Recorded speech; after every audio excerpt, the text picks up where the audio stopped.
it's Tricia, and it is time for your Tuesday tips.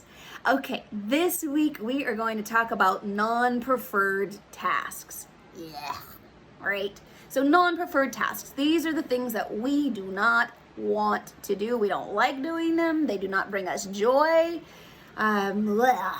You know what I'm talking about. You know those things. Well, guess what? All of our kids have things that are non-preferred tasks that sometimes we do in dance class.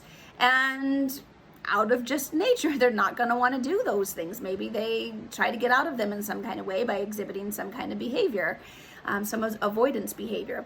But if your kids are at a point where they can connect dots, then what we want to do is we want to connect the non-preferred task to maybe something that is actually motivating to them. So the reason we do these things that you don't like to do, or I wouldn't say that you don't like to do, but I would say maybe, I know maybe it's hard to do these things right here and they're not your favorite things to do, but the reason we do them is so that blah, blah, blah.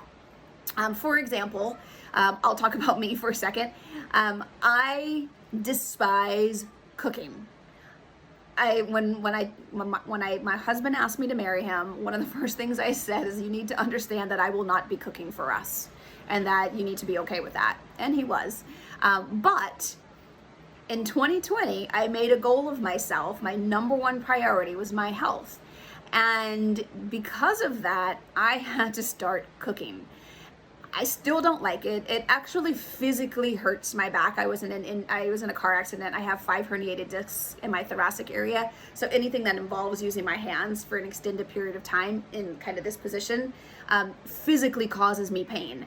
But I do it because I want to be healthy and I see the benefits of me doing this. So I do it.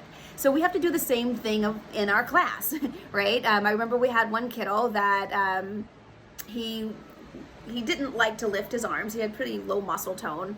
And it was a struggle for him to lift his elbows out of his sides. But he also was really motivated to be a metro train driver.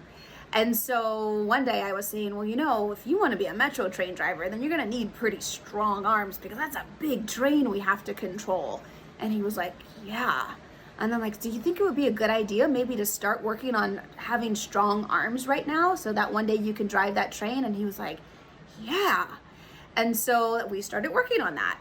And it totally changed this kiddo's performance in class because he was highly motivated and he did the things he didn't want to do because he knew it would benefit him in the long run. So think about that when you see kids who have non-preferred tasks and how you can attach it to something that is highly motivating to them. Alrighty, have a good day.